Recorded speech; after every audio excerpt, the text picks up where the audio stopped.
문제 많다라고 할 게 아니다는 거죠. 그 젊은 사람 중에 최소한 30%, 40%, 30% 정도는 맨정신을 갖고 있고 이런 이상한 분위기에 휩쓸려 들지 않는 깨어있는 학생들이에요. 깨어있는 젊은이가 한 30%는 됩니다. 이 30%는 나머지 70%보다 여러 가지 면에서 우수한 자질을 가지고 있을 거예요.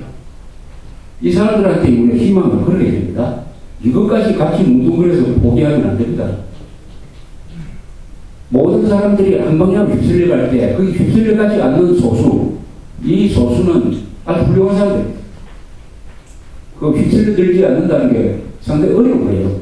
자기 주관이 있다는 거지. 자신의 주체성, 자주성, 그것을 뒷받침할 만한 분별력이 있다는 겁니다. 아마 이 학생 둘이가 그런 학생 같아요. 그 학생이 요새 핸드폰에 녹음 기능이 다 있으니까 얼마든지 녹음을 할 수가 있습니다.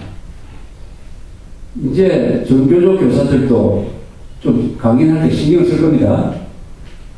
막 욕하고 이런 개혁 사관적인 이야기를 했다가는 요 학생들 중에 누군가 녹음할 것이다. 그것을 인터넷에 띄워버리면은 잘못하면 내 자리가 날아가겠구나. 그 전에 아주 인간적으로 매도당하겠구나 하는 것을 아마 느끼기 시작할 거예요. 그렇게 되면 조심할 겁니다. 이 학생 둘이가 아주 좋은 방법을 가르쳐 줬어요. 학생들이 교사들의 나쁜 수업을 녹음을 해가지고 공개를 하도록 해야 됩니다. 그걸 학부모들이 시켜도 돼요. 그렇게 하라고 학부모들이 시켜도 됩니다. 이렇게 하면 또 말 좋아하는 사람들이 야, 그 스승을 모독하는 거 아니냐 이렇게 이야기를 합니다. 아니, 스승도 스승 나름이지. 반역과 거짓 선동을 하는 선생을 학생이 고발하는 것은 그건 정의로운 겁니다. 정의로운 거예요. 그것은 학부모들이 장려해야 되는 일이에요. 지금까지 어떻게 했는지 아십니까? 학생이 와가지고 유교에 대해서 이상한 이야기 하면 야, 너 누구한테 들었니? 우리 선생님이 그렇게 가르치던데요. 그럼 또 학교 찾아가가지고 선생한테 항의하면 난 그런 이야기 한 적이 없습니다. 라고 발표한다. 이제는 녹음해오면 돼요. 녹음해와가지고. 그래서 이 학부모하고 학생이 손을 잡고 교사를 감시할 수 있는 방법이 생겼어요. 이 방법을 두 학생이 보이는 겁니다. 적극적으로 이 녹음 운동을 해야 돼요. 녹음 운동. 녹음 고발 운동을 해야 돼요. 녹음하는 거 비도덕적이지 않습니다. 무슨 식사하면서 사적인 자리에서 논의하는 것을 살짝 녹음하는 것은 비도덕적일 수가 있어요. 사적 공간입니다. 그러나 대한민국에서 이루어지는 고등학교, 중학교 수업은 다 공개 수업입니다. 그 비밀로 하는 수업이 있습니까? 아니, 북한 간첩,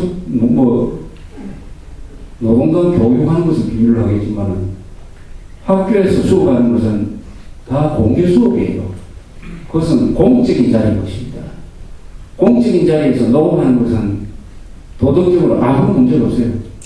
그리고 그 내용이 이 사회에 고발할 내용인 것 같으면 그것은 적극적으로 고발하는 게 교육적인 것입니다. 절대 그 논리에 저쪽에서 아마 그렇게 나올 거예요. 인륜을 파괴한 자들이 이제는 인륜을 들고 나와가지고 이건 사대 시간에 뭐 맞지 않는다 하는 이런 고루한 이야기를 할 겁니다. 학생이 고발하려고 하는 게 녹음을 들어보시면 아시겠지만 좋은 말을 하는 선생을 고발하는 게 아니고 거짓말하고 선동하고 욕설하고 하는 것을 고발하는 것이니까 이것은 여러분들이 그 이제 자제분은 없을 거고 아마 손녀 좀 되겠는데 적극적으로 권장해도 아무 문제 없다는 것을 말씀드립니다.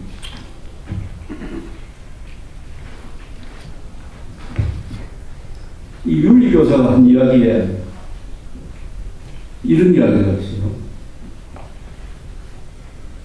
유권자들은 누구를 뽑는 것이 유리한 것인지 그것을 잘 따져야 돼요.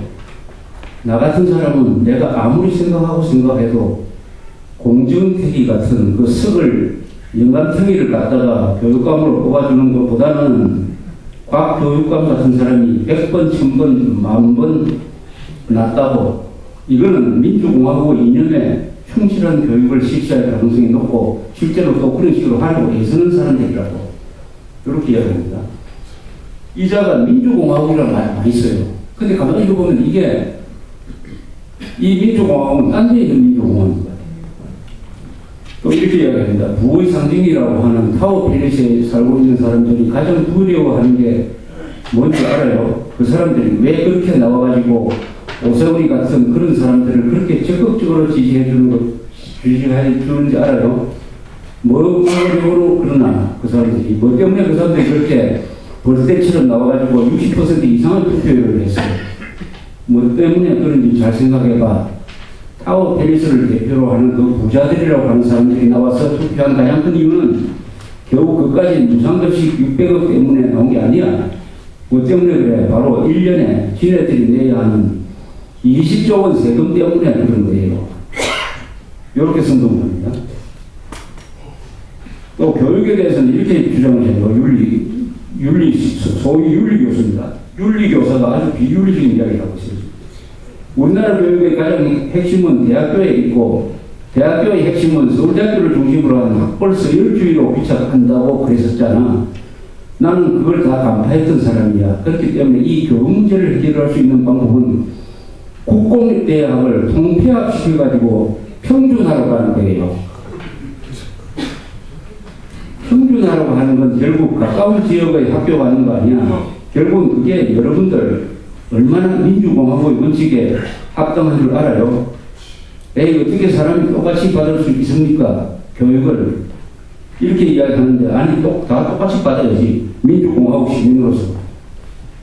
민주공화국으로서 선포해놓은 건데, 사람은 가난한 자들, 부자 다 나눠서 따로따로 가르치겠다? 그건 신분사회지. 신분사회는 불평등을 기본으로 하잖아. 불평등을 기본으로 하는 게 어떻게 민주공화국이야? 왕조사회지. 신분귀족사회지.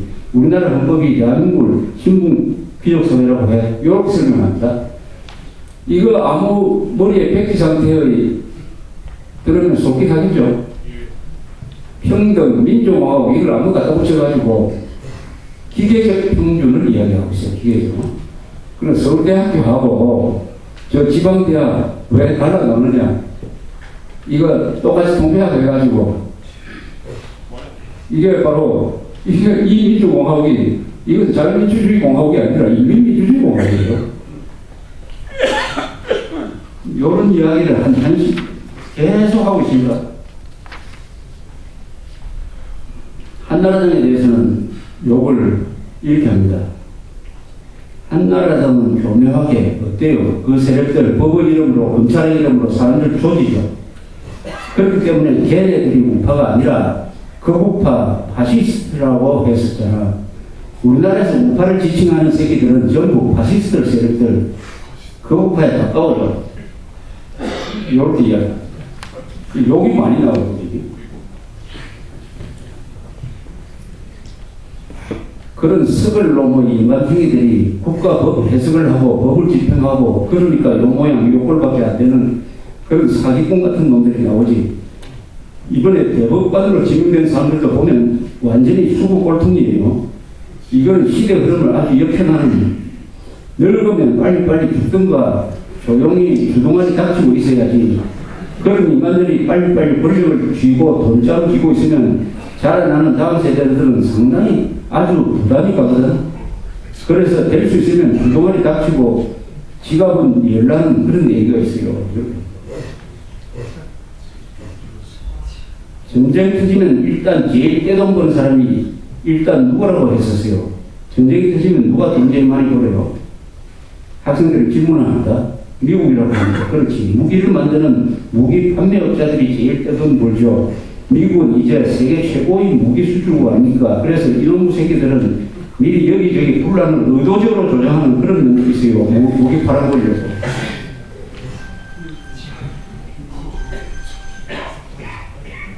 조선시대 때 왕조시대 사고를 가지고 살아가는 사람들 있지. 양반이 어쩌니 상놈이 어쩌니 되게 따지는 사람들이 있어요.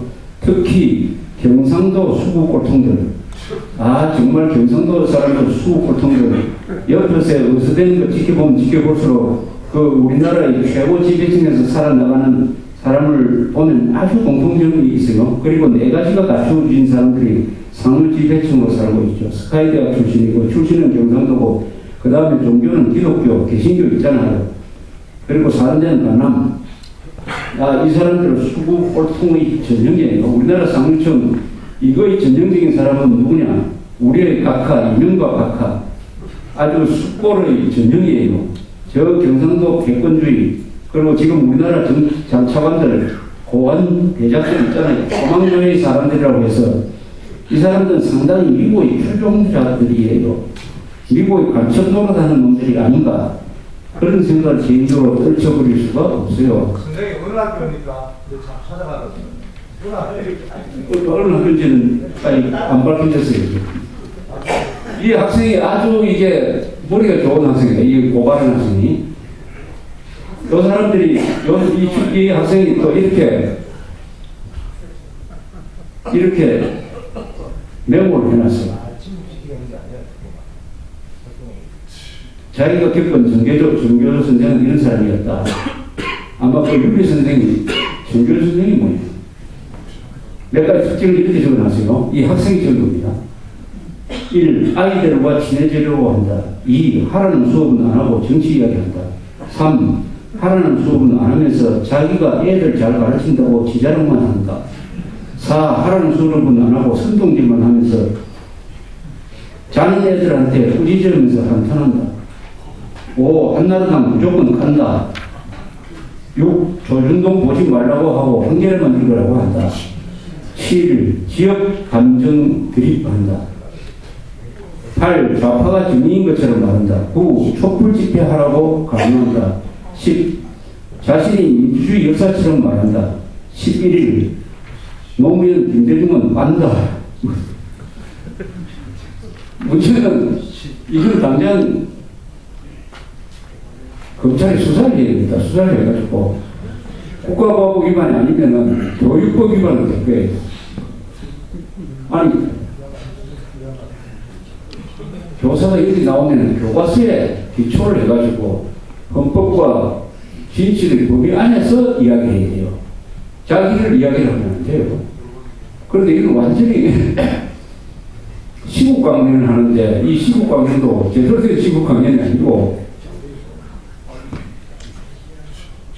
개혁적 세계관을 깐 그리고 무엇보다도 상욕을 섞어가면서 교육을 하고 있습니다. 요것보다 먼저 이건 국사교사가 또 욕을 하면서 한 건데 요거는 지금 제가 읽어드린 것보다는 약간 수준이 낮아요. 이건 또 정교리 교사가 안 돼요. 그래서 신문에 기사가 나니까 그 학교 교감이라는 사람이 아주 그 선생을 변호를 했어요. 아주 착실한 사람이라고. 그런데 그 기자가 한 사람, 뉴데일리 기자가 그 학교를 찾아갔더니 그 선생들이 다 그 사람을 변호를 하더랍니다. 그 사람 굉장히 착실하고 아주 그런데 이 기자가 생각하니까 그 말이 맞는 것 같아요. 그런데 뭐냐, 정규리에 들어가지 않고 착실하다는 평이 든 사람도 교실에서는 이런 이야기를 한다. 그게 정상이다. 착실한 사람이 그 정도 이야기할 것 같으면